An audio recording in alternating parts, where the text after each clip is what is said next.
Hello everyone, मेरा नाम है राहुल और आप देखें साहित्य परिवार। तो दोस्तों, साहित्य परिवार में आप सभी लोग का स्वागत है। आज है क्लास 17। आज है प्रैक्टिस सेट की क्लास 17। जैसा कि आपको पता है कि इसमें हम लोग डेली 25 क्वेश्चन करते हैं। सोमवार से शनिवार तक ये क्लास आपको 7 बजे से 8 बजे के बीच मिलती है। ठीक, तो मतलब कि इसमें प्रैक्टिस सेट है और इसमें जो 25 क्वेश्चन रखे गए हैं वो जुलाई 2016 में जो पेपर हुआ था उसके यहाँ पे क्वेश्चन रखे गए हैं पूरे व्याख्या के साथ। इस क्वेश्चन को यहाँ पे रखा गया है, तो आप लोग इसको प्लीज़ पूरा देखिएगा। और मैं आपको बता दूं कि इसके पहले मैंने 100 क्वेश्चन वाले महत्वपूर्ण आदिकाल के प्रश्न कराए हैं। उस क्लास का आप लोग जाके देख लीजिएगा, इसी चैनल पर अपलोड किए गए हैं। तो बिना देर के हुए चलिए हम लोग शुरू करते हैं क्वेश्चन को। एक लिखा है, कीड़ा वर्ड का उच्चारण स्थान है ए तालु से, बी मूर्धा से, सी वर्त से, डी कंठ से। तो ड़ वर्ड का उच्चारण स्थान कौन सा होगा? तो इसका आंसर होगा ऑप्शन बी, मूर्धा से होगा। मूर्धा से क्या होगा? ट होगा, ठ होगा, फिर ड होगा, फिर ढ होगा, ट ठ ड ढ, फिर ड़ होगा और उसके बाद श, ये होगा श होगा। ठीक, ट ठ ड ढ ड़ श, ये मूर्धा से होगा। तो ऑप्शन बी सही है। देखिए आगे लिखा भी है कि व्यंजनों का वर्गीकरण उच्चारण के आधार पर कंठ से क्या क्या होगा? कंठ से क ख ग घ अंग। तालव्य से मतलब कि तालु से क्या होगा? च छ ज झ इय य श। मूर्धन्य से ट ठ ड ढ ड़ श। मूर्धन्य से बताया ना मैंने। दंत से होगा या दांतों के मूल से होगा त थ द ध। वर्त से होगा न श र ल। ओष्ठ से होगा प फ व भ म। और दंतोष्ठ से होगा व और फ। और स्वर यंत्रिक के क होगा।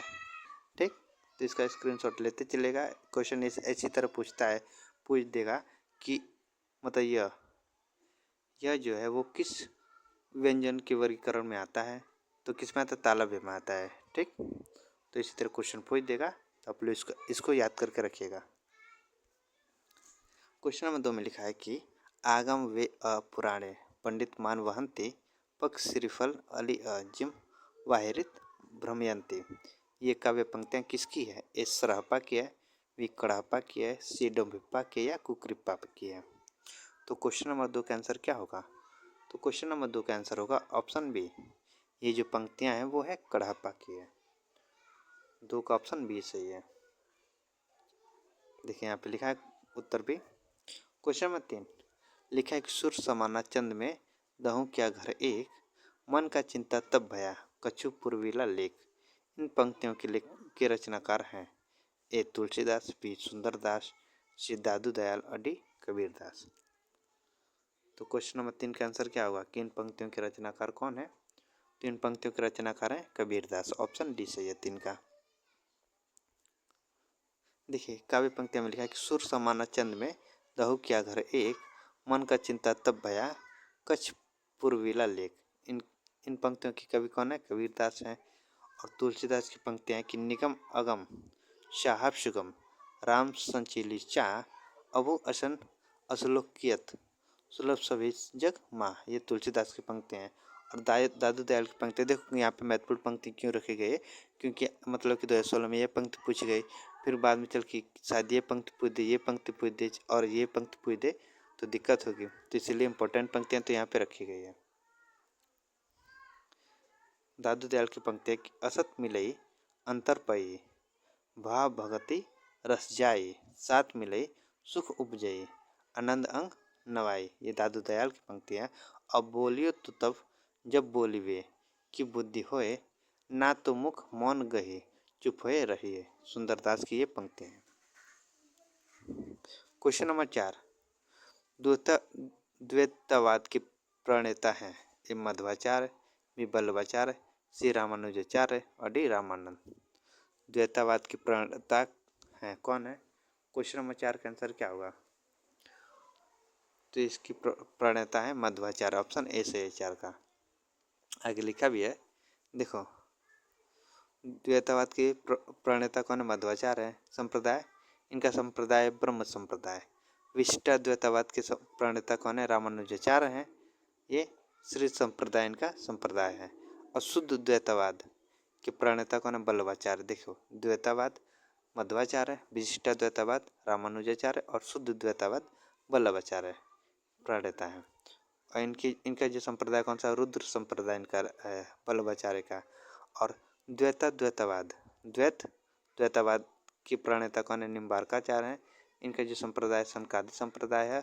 और शुद्धाद्वैतवाद इनका जो इसकी जो प्रणेता कौन है? वो विष्णु स्वामी है। इनका संप्रदाय रुद्र संप्रदाय। हिंदी में रामकाय के पुरुषकर्ता रामानंद माने जाते हैं। रामानंद ने उत्तर भारत में राम भक्ति को प्रतिष्ठित और प्रसारित किया है। क्वेश्चन नंबर 5, रोजतुल हकायक के रचयिता हैं। रोजतुल हकायक के रचयिता कौन है? ए शेख नबी, बी कासिम शाह, सी नूर मोहम्मद अली उस्मान। तो रोजतुल हकायक के रचयिता कौन है? तो वो है नूर मोहम्मद। ऑप्शन सी सही है 5 का। देखो, रोजतुल हकायक के रचयिता कौन है? नूर मोहम्मद है।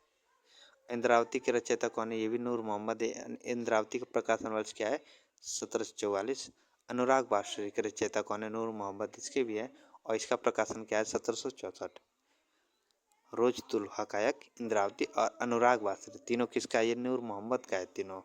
और इंद्रावती का प्रकाशन वर्ष है 1744। अनुराग का प्रकाशन वर्ष है 1764।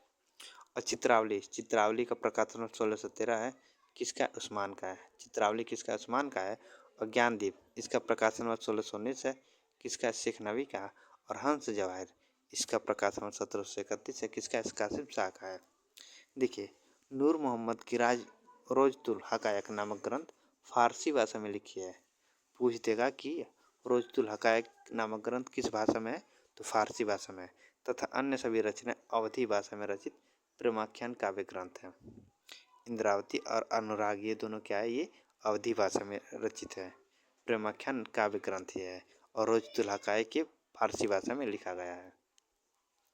क्वेश्चन नंबर 6, इनमें से किस कवि ने प्रबंधात्मक वीर काव्य की भी रचना की है? एक ग्वाल कवि, बी राम सहायरा दास, सी पद्माकर और डी शम्मन। इनमें से किस कवि ने प्रबंधात्मक वीर काव्य की भी रचना की है? तो क्वेश्चन नंबर 6 का आंसर क्या होगा? तो इसका आंसर होगा पद्माकर भट्ट ने। ऑप्शन सी सही है। 6 का ऑप्शन सी सही है। देखिए, रीतिकाल में प्रबंधात्मक वीर काव्य की रचना पद्माकर भट्ट ने किया है। पद्माकर भट्ट की काव्य ग्रंथ कौन कौन से? हिम्मत बहादुर, विरुद्धावली, पद्माभरण, जगत विनोद, प्रबोध पचासा, गंगा लहरी, प्रताप सिंह, विरुद्धावली और कली पचीसी, राम रसायन, अलीजाह प्रकाश। ये पद्माकर भट्ट की प्रमुख काव्य ग्रंथ हैं। क्वेश्चन नंबर 7, इनमें से किस कवि ने सतसई की रचना नहीं की है? ए रसनिधि, बी बृंद, सी भूपति और डी वैनी प्रवीण। इनमें से किस कवि ने सतसई की रचना नहीं की है? तो किसने नहीं की है सतसई की रचना? तो वैनी प्रवीण ने सतसई की रचना नहीं की है। 7 का ऑप्शन डी सही है। इसका ऑप्शन डी सही है।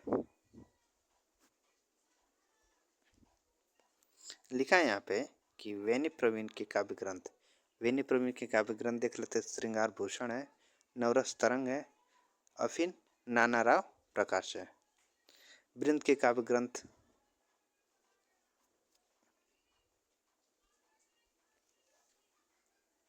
तमाशा है 1668 ईस्वी, भाव पंचाशी का है 1686 ईस्वी, नयन पचीसी है 1686, पवन पचीसी है 1691 ईस्वी, श्रृंगार शिक्षा है 1691, यमक सत्सई है 1706 और अलंकार सत्सई है, बृंद विनोद सत्सई है। ये बृंद के काव्य ग्रंथ हैं प्रमुख। रसनीति के काव्य ग्रंथ या पृथ्वी सिंह के काव्य ग्रंथ रतन हजारा है, विष्णुपद कीर्तन है, कवित्य है, बारहमासा है, रसनिधि सागर है, हिंडोला है, अरिल है, रसनिधि सत्सई है। भूपति के काव्य ग्रंथ है भूपति सत्सई, कंठाभूषण तथा रस रत्नाकर। ये प्रमुख काव्य ग्रंथ है भूपति के। क्वेश्चन नंबर 8 पे चलते हैं कि भ्रमरदूत के रचनाकार हैं। भ्रमरदूत के रचनाकार कौन है? ए सत्यनारायण कविरत्न, बी लाला भगवान दीन, सी जगन्नाथ दास रत्नाकर और डी राय देवी प्रसाद पूर्ण। तो 8 का आंसर क्या होगा? तो क्वेश्चन नंबर 8 का आंसर होगा ऑप्शन ए सत्यनारायण कविरत्न। देखो, सत्यनारायण कविरत्न के काव्य ग्रंथ है भ्रमरदूत तथा प्रेम कली। क्वेश्चन नंबर 9, काम मंगल से मंडित श्रेय सर्ग इच्छा का है परिणाम, तिरस्कृत कर उसको तुम भूल, बनाते हो असफल भवधाम। उपयुक्त काव्य पंक्तियां कामायनी की किस वर्ग सर्ग की है? यहाँ पे किस वर्ग की है? ए वासना, बी काम, सी श्रद्धा, डी लज्जा। ये वर्ग नहीं सर्ग है। किस सर्ग से है? ए वासना, बी काम, सी श्रद्धा, डी लज्जा। तो 9 का आंसर क्या होगा? तो यह श्रद्धा से, ऑप्शन सी सही है 9 का। देखिए यहाँ पे लिखा भी कि जयशंकर प्रसाद द्वारा रचित कामायनी महाकाव्य में 15 सर्ग हैं, 15 सर्ग हैं और कुछ सर्ग की यहाँ पे पंक्तियाँ रखी गई, जैसे श्रद्धा सर्ग की पंक्तियाँ हैं कि काम मंगल असफल भावधाम। ये श्रद्धा की पंक्तियाँ हैं। यहाँ पे डैश डैश होगा, काम मंगल के बाद यहाँ पे काम मंगल के बाद डैश डैश रहना चाहिए। तो श्रद्धा सर्ग की पंक्ति है। और लज्जा सर्ग की पंक्ति क्या है कि नारी तुम केवल श्रद्धा हो, विश्वास रजत जग पगतल में, पीयूष स्रोत सी बहा करो जीवन की सुंदर समतल में। ये लज्जा सर्ग की पंक्तियां हैं। वासना सर्ग की पंक्तियां क्या है कि मधुर क्रीड़ा मिश्र चिंता, साथ ले उल्लास, हृदय का आनंद कुजन लगा करने राश। ये वासना सर्ग की पंक्तियां। और काम सर्ग की पंक्तियां हैं कि था व्यक्ति सोचता आलस में, चेतना सजग रहती दुहरी, कानों में कान खोल करके सुनती थी कोई ध्वनि गहरी। ये काम सर्ग की पंक्तियां हैं। तो यहाँ पे महत्वपूर्ण पंक्तियां यहाँ पे है। क्वेश्चन नंबर 10, निम्नलिखित में से जयशंकर प्रसाद का कौन सा नाटक कल्याण की राजतरंगिणी पर आधारित है? ए राजेश्वरी, बी विशाखा, सी जन्मेजय का नागयज्ञ और डी अजातशत्रु। इनमें से कौन जयशंकर प्रसाद का नाटक कल्लड़ की राजतरंगिणी पर आधारित है? तो कौन सा नाटक राजतरंगिणी पर आधारित है? तो वह विशाखा, ऑप्शन बी सही है। देखो जो विशाखा है, विशाख है ये। विशाख जो है इसका प्रकाशन वर्ष 1921 है, 1921 इसका प्रकाशन वर्ष है। और इसका जो विषय वस्तु है इसमें विशाख का कथानक कल्याण की राजतरंगिणी की आरंभिक अंश से लिया गया है। ठीक ना, विशाख का ऑप्शन बी है Vishakh. Question number 11, question number 11 में है कि मुड़ मुड़ कर देखता हूँ किसकी आत्मकथा है? ए राजेंद्र यादव, बी भीष्म साहनी, सी रविंद्र कालिया और डी कमलेश्वर।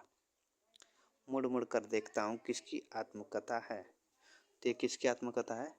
तो है राजेंद्र यादव की, राजेंद्र यादव की, ऑप्शन ए सही है 11 का। देखिए मुड़ मुड़ कर देखता हूँ इसका प्रकाशन वर्ष 2001 है और किसकी आत्मकथा है? राजेंद्र यादव की है। आज की अतिथि इसका प्रकाशन वर्ष 2003 में है और इसके जो आत्मकथाकार हैं वो भीष्म साहनी है। टी शराब, ये सन 2000 ईस्वी का प्रकाशन वर्ष इसका है। ये किसका? ये रविंद्र कालिया का है। जो मैंने जिया 1992 कमलेश्वर का है। यादों की चिराग 1997 कमलेश्वर का है और जलती हुई नदी 1999 कमलेश्वर का। ये तीनों किसका है? कमलेश्वर का है। जो मैंने जिया, यादों की चिराग और जलती हुई नदी, ये तीनों कमलेश्वर की आत्मकथाकार हैं, इसके कथाकार हैं। क्वेश्चन नंबर 13, महाकाल उपन्यास के लेखक हैं। महाकाल उपन्यास के लेखक कौन है?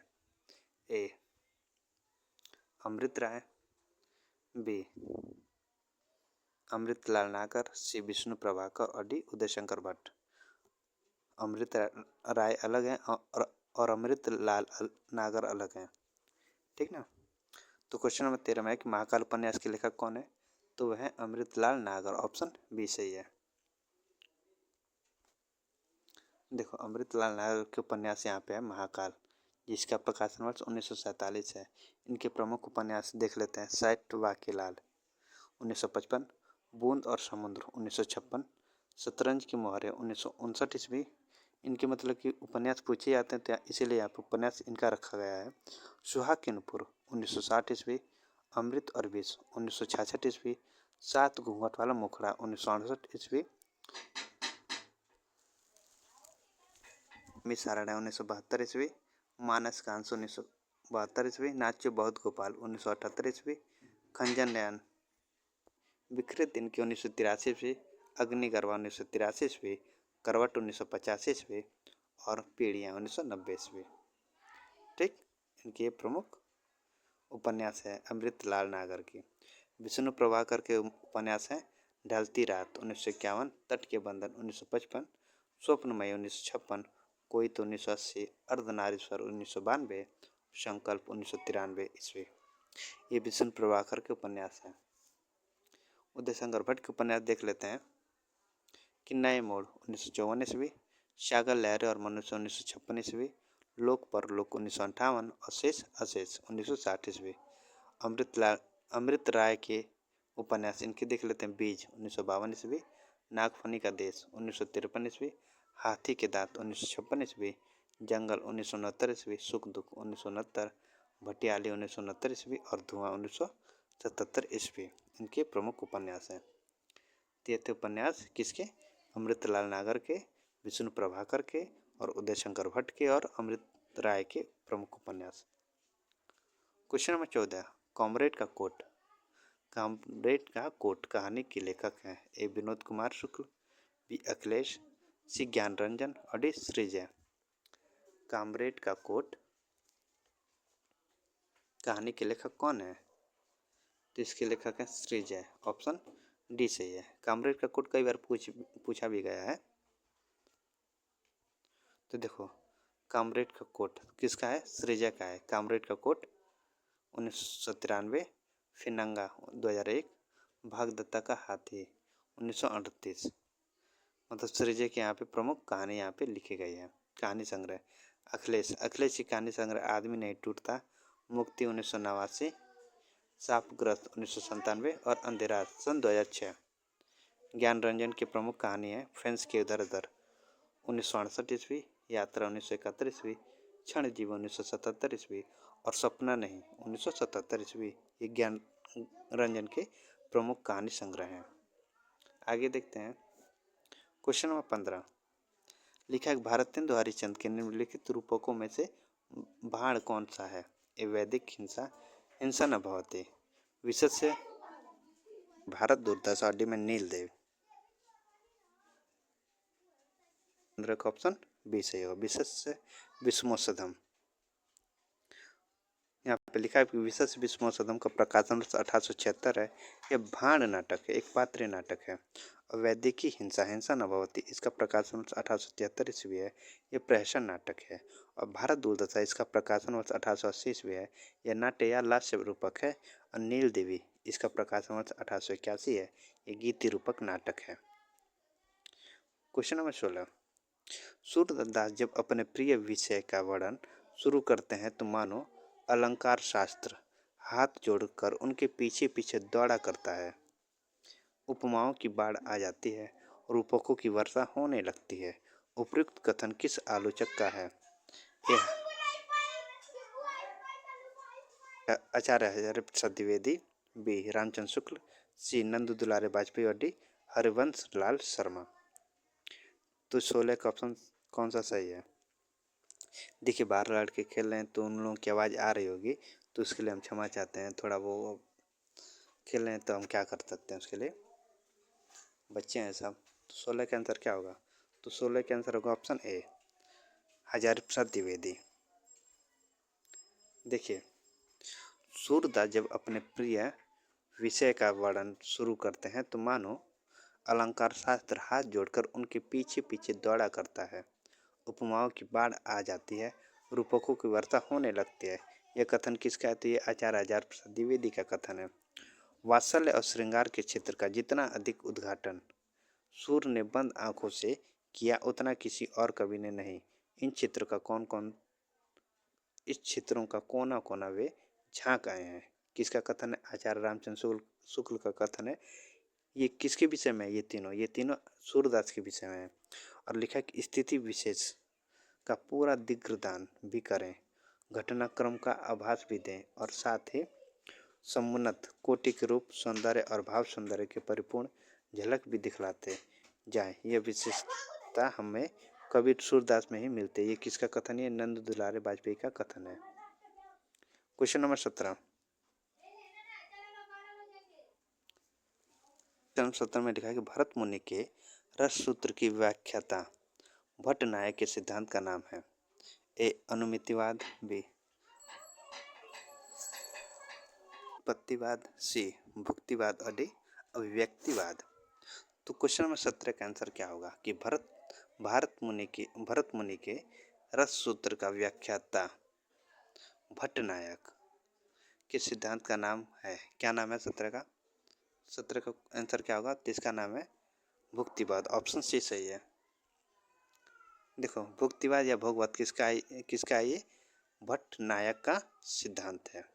और इनका दर्शन क्या है? ये सांख्य दर्शन से इनका दर्शन क्या है? सांख्य दर्शन है। अनुमितिवाद, इनके आचार्य कौन है? भट्ट शंकुक है और इनका दर्शन है न्याय दर्शन। और भट्ट लोलट का जो दर्शन सिद्धांत है वो क्या है? उत्पत्तिवाद या आरोपवाद। और इनका दर्शन क्या है? ये मीमांसा दर्शन इनका है। और अभिनव गुप्त का सिद्धांत क्या है? तो अभिव्यक्तिवाद है। और इनका दर्शन क्या है? ये है शैव दर्शन। ठीक, तो यहाँ पे आचार्य के नाम दिए गए, यहाँ पे दर्शन उनके दिए गए हैं, यहाँ पे उनका सिद्धांत दिया गया है। ठीक, तो आप लोग स्क्रीनशॉट लेते चलिएगा। Question number 18। वक्रोक्ति सिद्धांत के प्रवर्तक आचार्य हैं। एक कुंतक, बी विश्वनाथ, सी भामा और डी आनंद वर्धन। तो वक्रोक्ति सिद्धांत के प्रवर्तक आचार्य कौन है? तो वह है कुंतक। ऑप्शन ए सही है 18 का। वक्रोक्ति सिद्धांत किसका है? आचार्य कुंतक का है। ध्वनि संप्रदाय आनंद वर्धन का है और अलंकार संप्रदाय ये भामा का है। देखिए, आचार्य विश्वनाथ रसवादी आचार्य हैं। भारत के रस सिद्धांत के प्रमुख व्याख्याकार विश्वनाथ भी हैं। Question number 19। अभिव्यंजनवादी सिद्धांतों के प्रवर्तक हैं। A Coleridge, B Croce, C T S Eliot और डी मैथ्यू अर्नाल्ड। अभिव्यंजनवादी सिद्धांतों के प्रवर्तक कौन है? 19 का आंसर क्या होगा? तो प्रवर्तक हैं क्रोचे। ऑप्शन बी से 19 का। अभिव्यंजनवाद सिद्धांत के प्रवर्तक इतालवी पाश्चात्य काव्यशास्त्री बेनेडिक्टो क्रोचे हैं, जिनका जन्म है 1866 से 1952।